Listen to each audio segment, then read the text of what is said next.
Wisconsin Foodie would like to thank the following underwriters.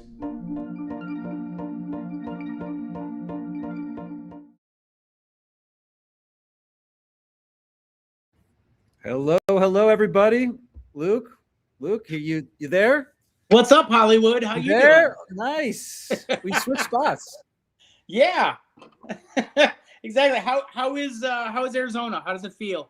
Record temperatures here, baby. I'm loving it. Yeah. We got I think it was way over 100 today. So just enjoying that. Coming from Wisconsin, coming from 20 degrees to 100 degrees. I can't complain. Yeah. I got a question for you. Yo. How much cheese can you eat when it's 100 degrees outside? Like, that's your true test of like how Wisconsin are you? There's no test there. There's no test there. It's the same. It's the same. You just can't find the best cheese here in Arizona. That's the only trick. Right. But you know what you can find? Grapefruits. They're just growing in the wild back here. I know. Is it crazy? Who would have thought? Luke, I was, I wanted to match your energy from last week and do this thing in the hot tub. We've got a hot tub right here. Yeah. But last night, as I'm here with a group of 14-year-olds and, for a baseball tournament, and they all decide, the first thing they do when we get here is like jump in the hot tub. And I could only hear them saying, my eyes are burning. My eyes are burning. Oh my God. What is that? So I'm going to stay away from the hot tub in this one. I'm a little sensitive to the hot tub chems. You know what I'm saying? I hear that. And I love hot tubs. I really do. But I think it was my brother who once referred to them as like human soup. And not knowing how often the Airbnb changes out that water, it's a real choice to jump in there. Yeah. And based on everything else at this Airbnb, I chose not to go into that hot tub. I'm not quite sure how this place got a 4.7. Maybe that's not a good rating, but I don't know, man. But hey, we're here. We're enjoying the weather. It's not about where we're staying. It's about where we're going, right? And Amen. That's all that matters. We're I'm with a group of boys that like to eat, and we've just been like cruising around. We went to Taco Boys last night when we got in. That was one of your recommendations, and that place was banging, man. That was a very good recommendation. Sweet. Have you found yourself in a situation you have to have a Sonoran hot dog? Well, we got dinner after this live stream. We're going back out to eat more food. So it's either between In-N-Out or the Sonoran hot dog. So, hey, chat, while you're here, if you got anything, anywhere for me to go while we're here in Phoenix, Scottsdale area, all ears. We want to eat all the good foods while we're here. Yeah. Well, Arthur, talk to me a little bit about the episode that everybody just saw. Yeah, fantastic episode tonight. I mean, with one of my favorite cheesemakers, Marieke Penterman. Just a fantastic human, big personality, just radiates this positive energy, and that comes off in her cheese. Whenever you eat a piece of Marieke Gouda, I mean, we also did a spot on cheese boards, and that was perfect, perfect pairing for this segment because it is always on one of my cheese boards. I swear to God, I have a Marieke Gouda on every single cheese board. I take pride in the cheese boards, especially during the holidays when the family, when I've got to do something for the family, right? Like I've got to contribute in some way. My contribution to the holidays is typically a charcuterie or a cheese board.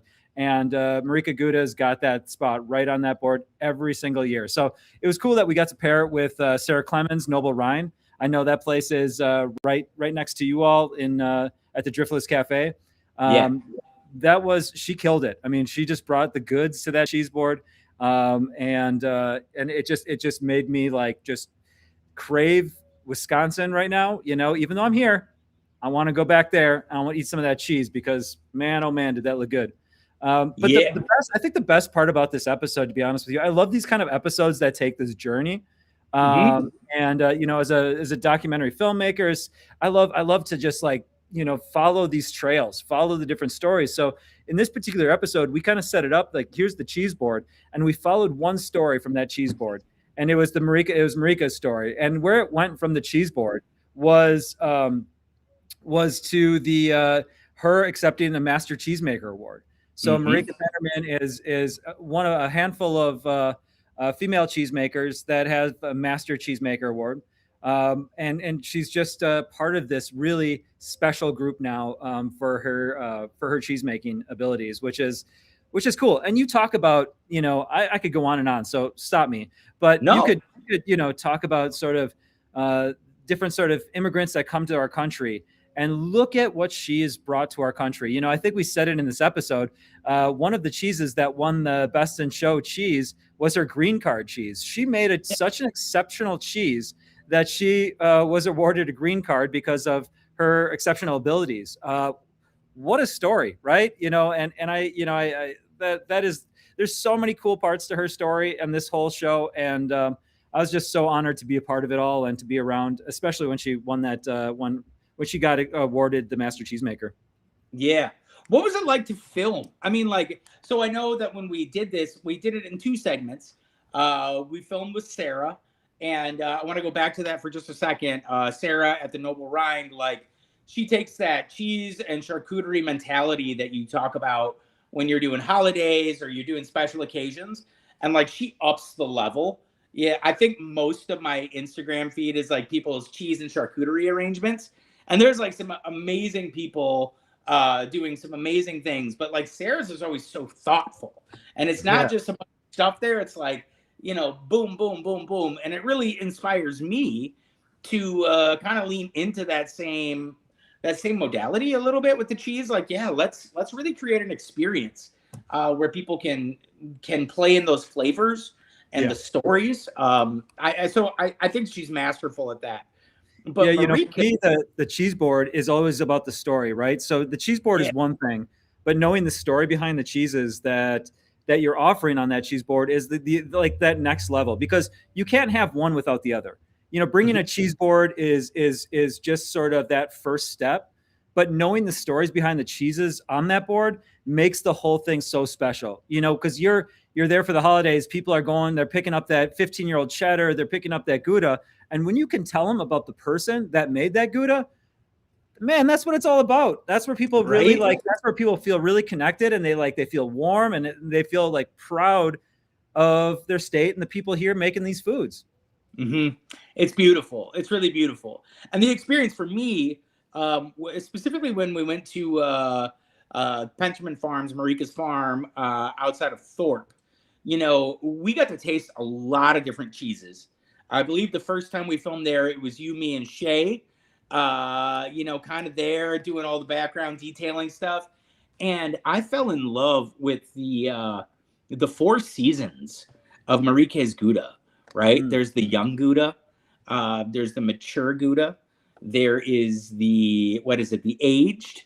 And then there's the reserve. And all 4 of those timelines, those cheeses are radically different. So I actually, Marieke, in her kindness, gave me 4 wheels, and I was able to basically show people all summer long, with those 4 wheels, look at the dynamic difference, look at the aging process and what it does to the cheese, and look at how incredible this is in all 4 seasons and iterations.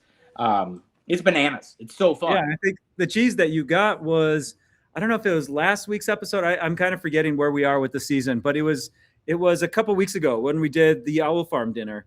Yes. And then Kingston Creamery, you also had the 4 sort of seasons of Marieke's cheese, and that was produced after this episode, which we were, which obviously we got the cheese from this episode, and you brought it to that episode. So it's just fun to be on the road and get these products, right, and then be able to use them, and it all ties together for us. Yep. And if it was up to me, which it wasn't this year, I would have definitely have put this show out. I would have put that after this show, but sometimes I don't get to make those decisions. PBS likes to do the magic behind the scenes. You know what this is? You know what I'm doing with my hands here, Art? This is the magic of television. Yeah, sure is. Drop it in the chats if you know where that's from. It's going to be a real specific demographic of people. All I want you to think about is 1990s pop culture. Speaking of Marieke Gouda, we've got, so Marieke right now was going to be a special guest tonight, but she is in Costa Rica, which I feel like I've seen and heard so many people in Costa Rica right now. For whatever reason, people are just getting out of town and they're going to Costa Rica. So I don't know what's going on over there. I try to convince her to do it from Costa Rica, but I'm sure she's just trying to escape every part of reality right now, which good for her, you know? Yeah.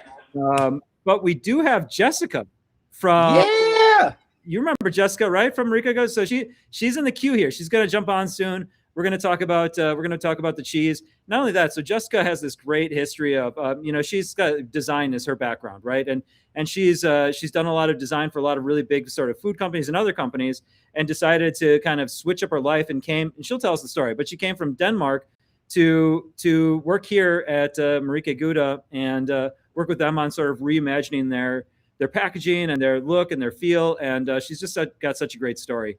So cannot wait to bring her on here in a couple of minutes so she can give us a little bit more insight in the world of what it's like to work behind the scenes with Marieke. So anyway, how does it feel to be back in Wisconsin on your trip, man? You had a good trip? You came back? And Andrew Johnson, Wayne's World. Excellent. Yeah. Excellent.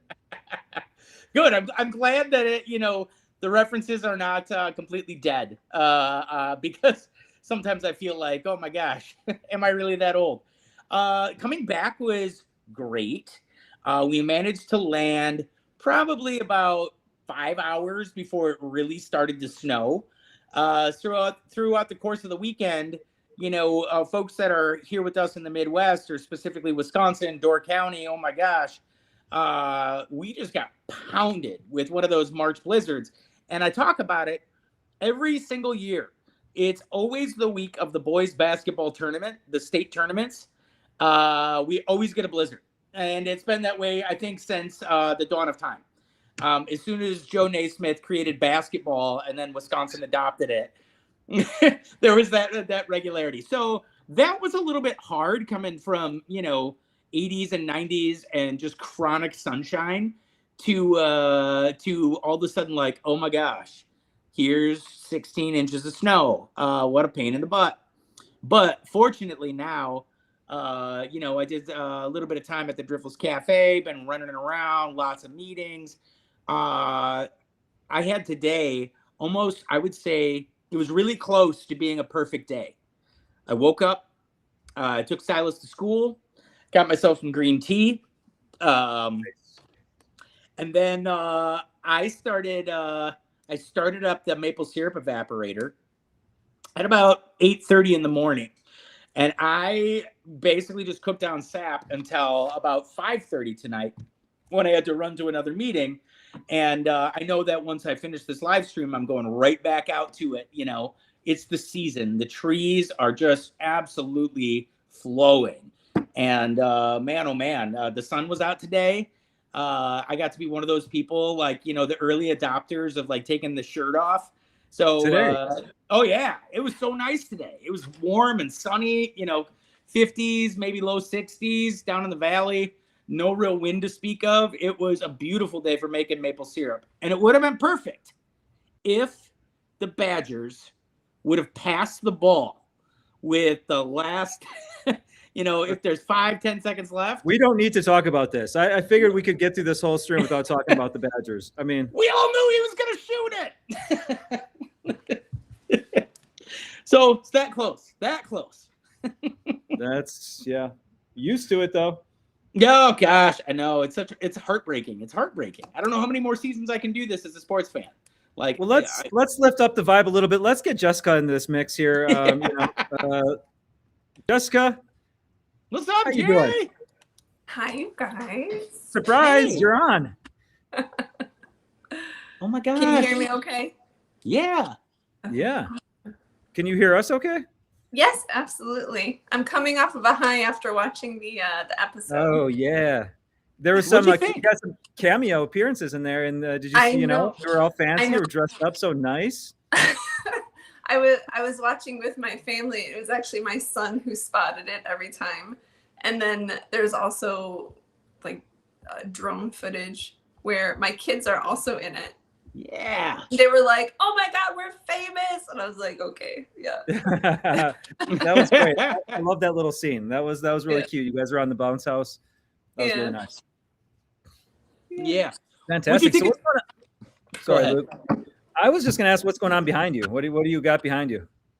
Behind me? Oh, we're book people. We're book collectors. So we have like 3 different shelves this big, just full of everything, and then little tchotchkes from Denmark and Lego and kind of the story of our lives. So that's right. So you got your start at Lego, or you worked at Lego for a while. Can you what was that like? Yeah, absolutely. So I'm originally from Chicago, and my husband and I kind of moved around quite a bit in the States because he worked in the craft beer industry. And then, he's from a town called Elkhorn, which is a Danish settlement. And so he's always kind of had this Danish blood running through him. And one day he comes home and he was like, hey, there's this job posting on a small island in Denmark. And I was like, sure, go ahead. Like, it's never going to happen. Like, why would they ever hire him? But oh my God, then he got the job. And then I couldn't back out of it because I was the one who supported him. Oh. And so we told our family it was just going to be 2 years, but then it ended up being 10 years. And so my husband and I, we worked together at the small little craft brewery on an island called Fainu. I was there for maybe 8 years, and then I got recruited by Lego. And so I hopped over there, and I was a packaging specialist for anything like Marvel and DC. What's on the shelves right now are my designs. So it's just the boxes though, not the fun toy on the inside. So I mean, that was just one of the most incredible experiences. But when we moved back here, I got permission from Lego to continue working because I had to get special permission because I worked with Red Data. So all like the secrets for the Marvel movies, coming out in the next few years. So normally they like to keep that inside of the country. But it felt actually quite lonely here. I'm a very social person. And so I just opened up my computer and I saw this posting for Marieke Gouda, and I just gave it a shot, and like things have just kind of clicked going forward. So yeah, that's great. Jessica, if you would indulge me, like that process working for a brand like Lego that obviously has worldwide distribution, obviously you learn a lot in situations like that. Mm-hmm. What parts of that like translate to your current role at Marieke? Yeah, I mean, so I think I've been an artist my entire career, a graphic designer, and I think it's always going with my own flow and doing kind of what speaks to my heart. And then when I went to Lego, like obviously it's not about me, it's so much about about the theme, right? And you kind of have to put down those that thought process, that creative process, and really totally involve yourself with the brand. And and then also you at Lego, you are surrounded with the best. They hire the best of the best of the best because they're Lego, they can. And so I think like my skill level just skyrocketed and my communication level just went up like crazy. And so then when I transitioned into Marieke, where it's a smaller operation, I feel like everything is smaller compared to Lego. But I was able just now be on my own with all those skills that I picked up, and just surrounded by some of the best people that I would want to be. They're just absolutely wonderful. Marieke really kind of picks wisely the people that she surrounds herself with. So it's truly been a fantastic honor to be there. And also, I mean, the cheese industry, I'm totally new to it. So this has been quite an adventure, both, working for Marieke, but then also, going to some of these food shows and then also, expanding my palette. So. Yeah. Well, so tell us, give us the inside scoop here, the exclusive inside scoop. What's it like working with, I would say, like a dairy genius? Because, like a lot of people make great cheese, and that's awesome. But Marieke definitely has the animal husbandry aspect of it, where she knows those animals, she loves them, she really cares for them in a very unique and special way. What is that like? Yeah, I mean, obviously everybody in this industry is so incredibly passionate. There's so many ties between the cheese industry and craft beer, right? Like you're here because it is truly in your soul. And I mean, so much of what I see in Marieke is like she has chosen her path due to her passion, right? She chose to come to Wisconsin. She chose to become a dairy farmer. And so she's really kind of worked her way from start to finish and where she's at right now. And so you see this, you experience this expertise level that is just sometimes just unquestionable, because she knows a problem full circle, Yeah. And I think that one of the really unique things about Marieke is that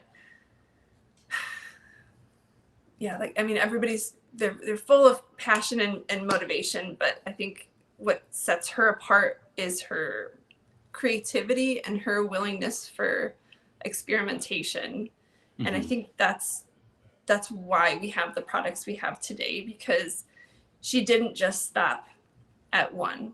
She created one, and she did really well. She won the highest honor that you can get, and ended up getting her green card for it.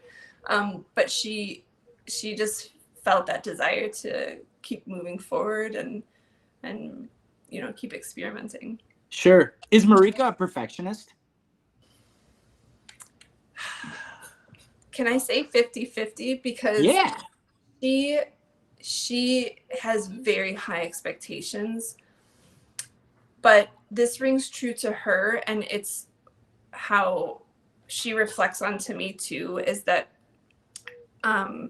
she's developed such like an environment full of love and inspiration, but that she's also given a lot of room for like sadness and failure. And so I think like ultimately it's created this trusted and like safe place. So I think she's a person who really respects mistakes, because things are gonna happen, and then she learns from it and she helps us learn from it. And nobody's ever made to feel less than for a mistake, because we all kind of look at it and it's relatable. Hey, Jessica, can you remember our when we first met that night of Marike's party and our conversation in the parking lot? Yeah, I do. You do? You remember that?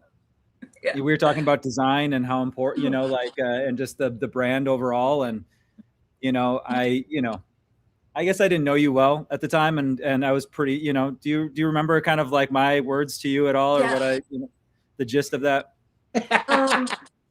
Yeah, a bit.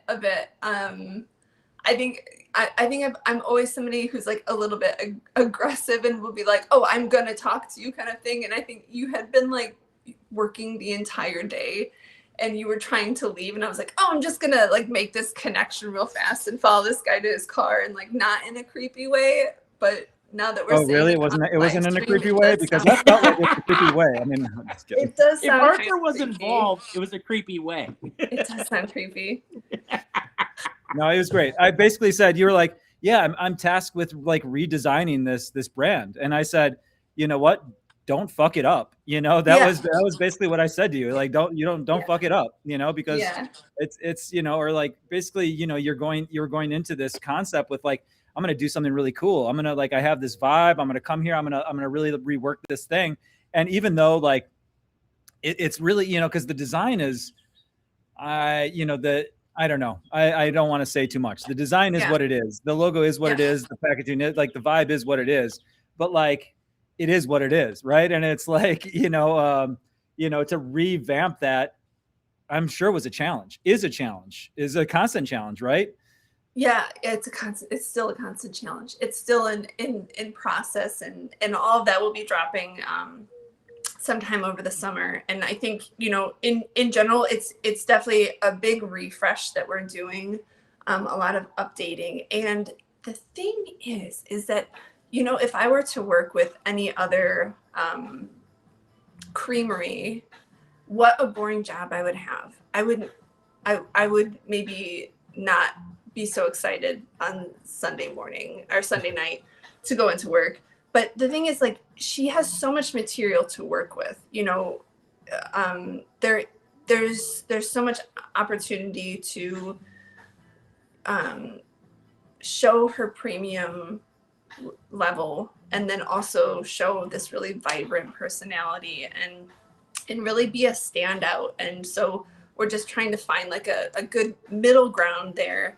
And obviously, as far as like the public sees, it's going to be a lot of on, you know, the label design, and then, you know, what you'll see on the website and, you know, social media. And so it's really, we want to get it right, and we want to lay a really good foundation and a really clear direction before we roll it out. But it's just it's exciting because there's so much that we can talk about, that I feel that we'd be a little bit limited with other creameries. Yeah. One of the first times I met Marieke, she has such a huge personality, and I love it. I mean, she is exactly the type of human that I like to be around, because, you know, big ideas. I think she takes risks, even in just the way, like, when she walks into a room, like, you know, that's Marieke Penterman. Yeah. Oh yeah. And, you know, what a vibe. But she confided in me once, and I wasn't like sworn to secrecy or anything, that one of her ultimate aspirations is to be on Jimmy Fallon's Tonight Show. How are we doing on that project? Because I keep going back to that. It's true. What I think we need to do first, we got to get this branding done first. You know, right. We got to get this branding done so we can really move forward on this Jimmy project. Yeah. Well, I mean, I think if, you know, at first when I heard that, I'm like, yeah, that's a tough ask. That's a tough sell, you know, finding yourself on Fallon. But I think that there's maybe a window. Like, I believe in my heart that Jimmy Fallon would have an amazing time with Marieke on stage. I feel like he watches this live stream, so obviously he's hearing about it. Jimmy, call me. You're hearing about this. I know. We've been on you now for several years about this, Jimmy. I think it's time. Give the people what they want. Right. Did she tell you what sparked all this? No. Okay. Wait. I'm pulling back because I don't exactly know the connection to Jimmy Fallon, but I think kind of what got all of this started was her cheese was on an episode of CSI. Like, they had did you hear about this? Yes, it's coming a little bit. Yeah, the picture is coming clear. Keep going though. I don't want to get in trouble for spoiling it, but it had to do with like a cheesemonger murdered somebody, and the way that they found out was something about there was like cheese or some kind of bacteria on the knife that he murdered somebody with, and then when they showed the cheese, it was like a wheel of Marieke Gouda. Wow. So I gotta go back and find this episode now. So put that on the list. We gotta watch the episode Guys Grocery Games with Luke. We gotta watch the Marieke Gouda episode of CSI. This is gonna be like this is gonna be fun. We're gonna have some sort of like watch party. It's a watch party. We're having a big watch party tomorrow at the creamery with a bunch of the employees to watch the episode. And, that's great. So maybe we'll follow up with an episode of CSI. So what do you think we captured the story? How do you feel like it all came together? Do you think Marieka's gonna like it? Yeah, of course. I think, I think what's great is that it was a really nice mix between like a interview and a documentary, and it was fantastic that we got such a large span too. you know, everything from the award ceremony to, you know, current kind of now. So. Yeah, good. I'm glad. Mhm. I'm glad. I know that speaking for Arthur, which is not something that I relish doing often, you know, obviously this is important to both of us to showcase our pride in Wisconsin's dairy culture, in Wisconsin's agricultural background, but also, you know, Marieka's a powerhouse, you know, and you want to do right by those people all the time. So I'm glad that it's at least got your seal of approval. I'll look forward to, you know, hearing from her what if she has notes. So it'll be great. Hey, Jessica, could you talk a little bit about this, the anniversary coming up this summer, and what we can look forward to for that? Heck yeah, I can. So we have this amazing new festival that we're gonna start. It's called Gouda Days, DAZE. Oh.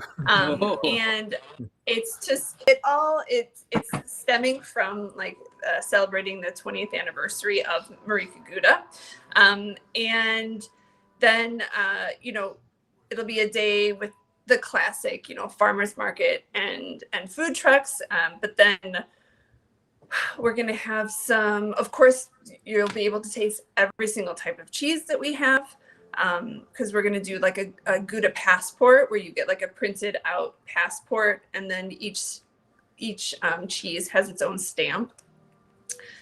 So you'll be able to keep track of what you tried. And then we have a rotation of different like music acts that goes from the afternoon to the night. We have some really unique kids crafts. So if you've got kids, it's definitely a kid-friendly event. And it's not just the normal stuff. We're really trying to be a little bit creative here and pull out something fun.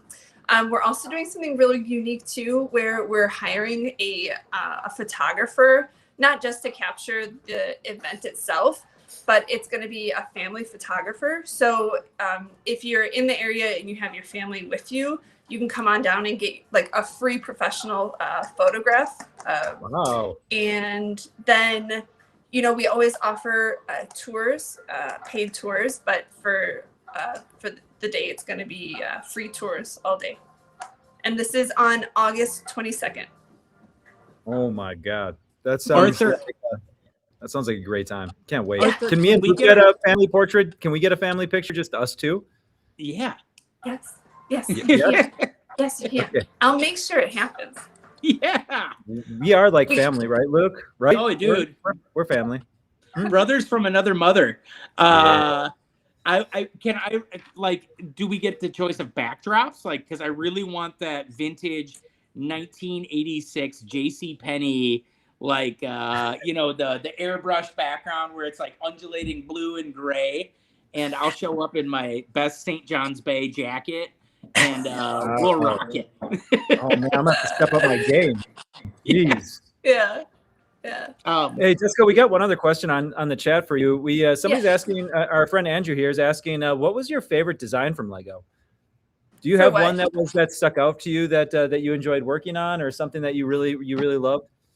Yeah. Okay. So one of my first ones was the dancing Groot.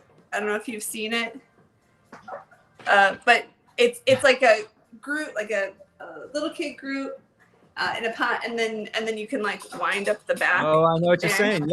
Yeah, I do know what you're saying. And so he like does this a little bit, and then what was that like again? I'm sorry. Could you do that one more time? I missed that. Like this? Yeah. Yeah. That's Look what at it us was. go. Yeah. Look at us go. It's definitely my favorite. It's just so darn cute, and it's actually in my office at Marieke right now. Nice. And then we did some cool like Batmobiles. That was amazing. And we did the X-Men mansion, where it's this like huge, I forgot how many pieces it was, but it kind of is like a dollhouse in a way, but it had all the different like rooms from the school, the Xavier school. And so yeah, it's a really geeky job. I'm so lucky because I'm like a Marvel nerd, and so to be given like Marvel and DC instead of like I don't know, like Duplo or something is like. You I don't peaked. know, It was like like what I did in my past you life. I peaked did at that something moment, really right? good. It doesn't get better than that. Your life peaked at that moment, and it's just been downhill. Well, Marieke did it. Like, you know, it went back up. Let's just say it went back up for, one of those. But Yeah, what a cool deal, man. I'm having so much fun at Murray because honestly, her and I get along so well, and I think she's like a little bit of a soul sister. So Well, I'm finally starting to run out of cheese. We were left like by ourselves one time in New Orleans, and we're out for a very, very, very long night. And she would kill me if I showed you photos, but there is photo proof. Dangerous. Well, here's the deal. I'm starting to run out of cheese, so I need to make a trip back there, and then you can show me the pictures when I come back. Because Perfect. Last time Luke and I were there, you guys gave us so much cheese that I've only eaten like Marieke Gouda for the last like 6 months, and it's finally starting to run out. Like the family, like Gouda goes on everything now. Like that's just the only cheese we eat. So I'm ready for more though. I can do that. I have the hookup. I know a lady. Yeah, right. If you had to compare Marieke to your favorite Marvel character, superhero. I mean, we're just popcorning ideas out here, Jessica. Keep it giving the people what they want. What's Marieke's superpower first and foremost? Oh my God, it's love. It's love and like comfort. Absolutely. Like she is somebody who will just embrace you, and that is like bar none. She cares so much about her friends and family and the employees at the creamery that, I mean, that's just the overwhelming number one thing I think about her. But she also has this crazy wild side. Like, honestly, I think the last time I saw her, which was right before she left for Costa Rica, she was like dancing like Tina Turner in the hallway. Thunderdome era? Seriously, I love it, and it's just like constant like jokes and laughter all of the time, and like, and she's so empathetic too, where she like picks up on if you're feeling off, and she's okay with that. I'm having a hard time thinking of a superhero though. But can I just say Tina Turner? Can we just say that? Yeah, Tina Turner is always acceptable as an answer for just about I just feel like that. I feel like she is a superhero. She's just like a secret one. Yeah, I love it. She works the power of the milk to create love around her and joy and like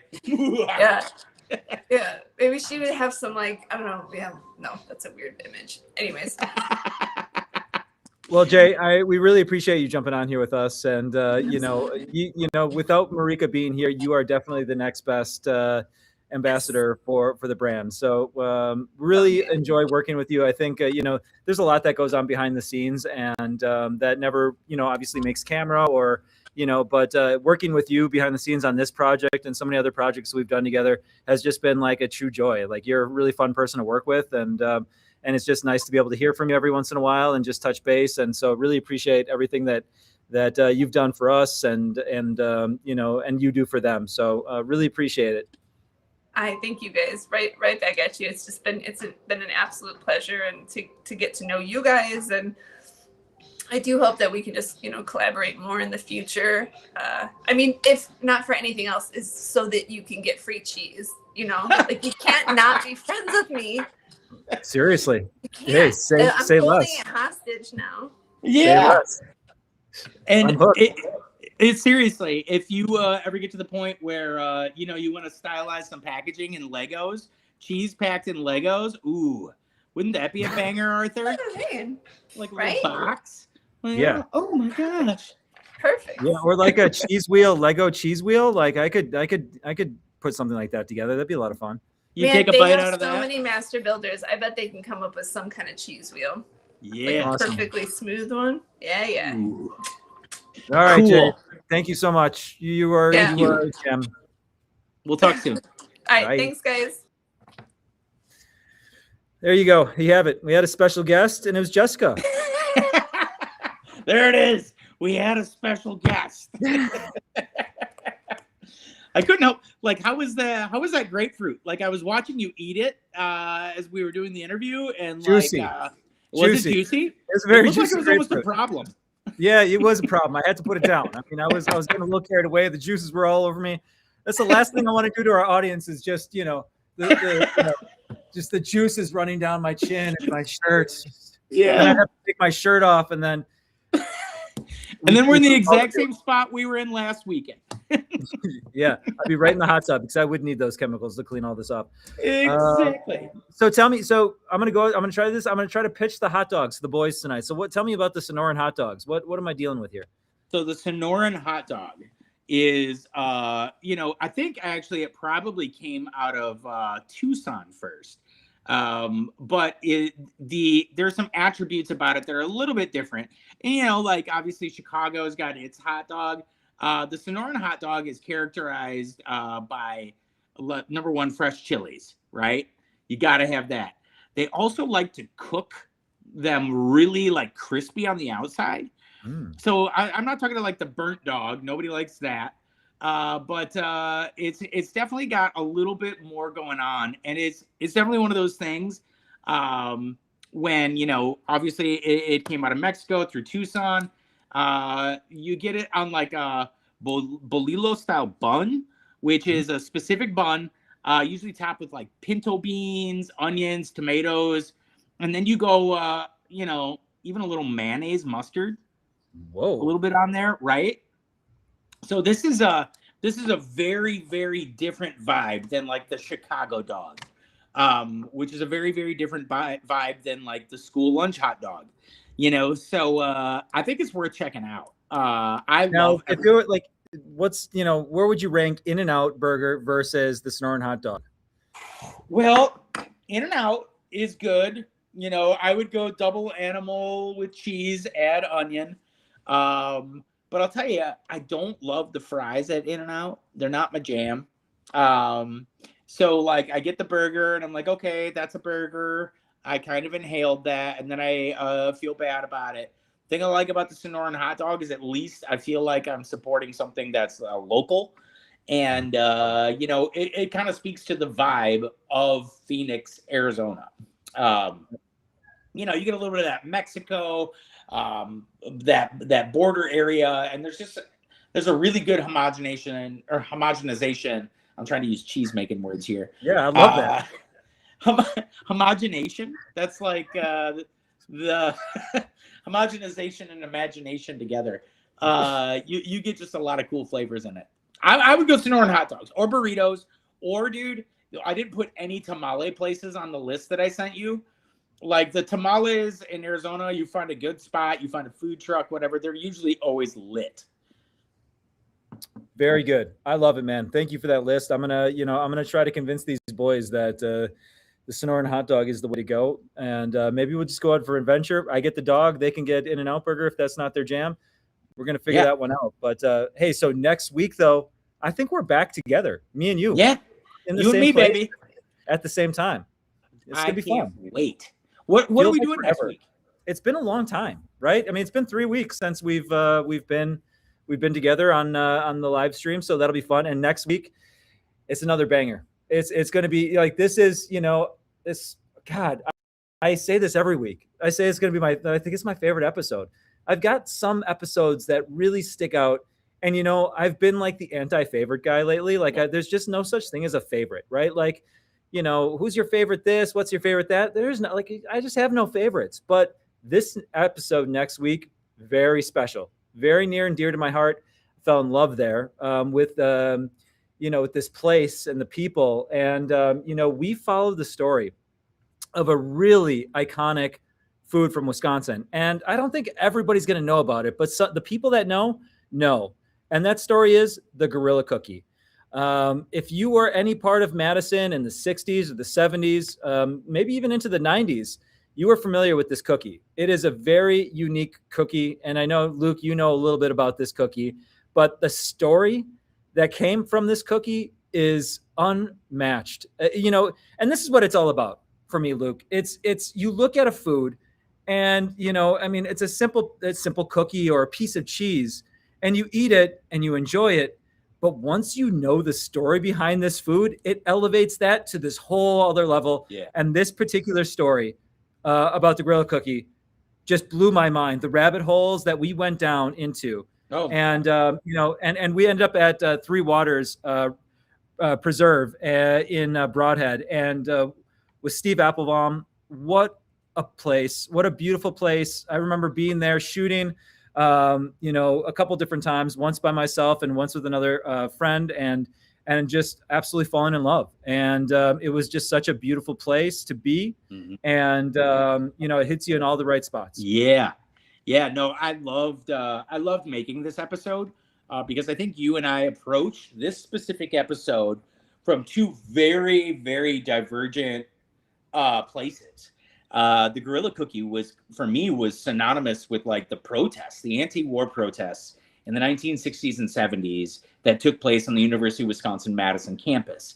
And so, like the end part of my behavioral science degree from UW, I was really, really into trying to find this guy named Leo Burt.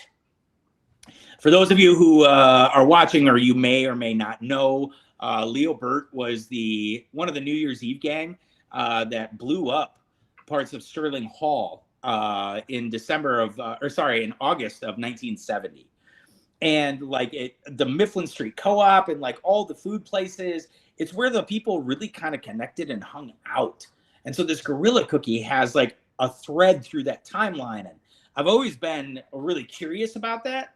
But then when we got into the story and, the way that the cookie crumbled, it ended up being this beautiful story of like conservation and hope and, joy of a food company that's really trying to do the right thing and rededicate this particular product to the betterment of all of Wisconsin. So I was kind of blown away, getting into it.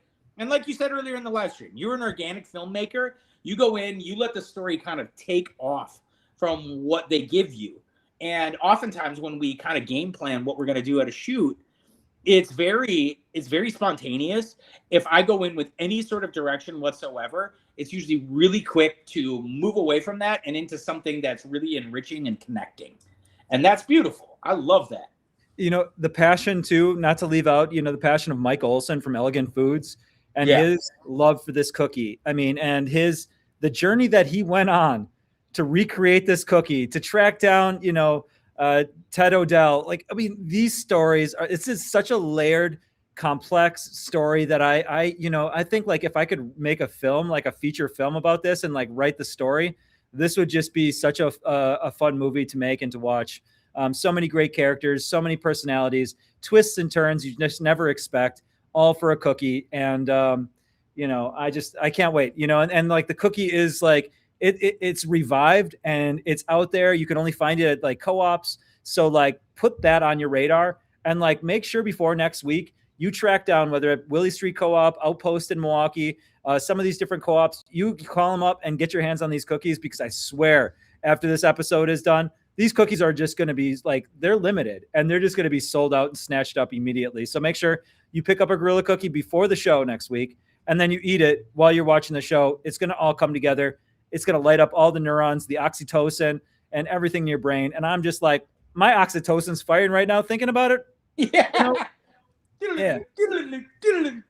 Just like that, my friend.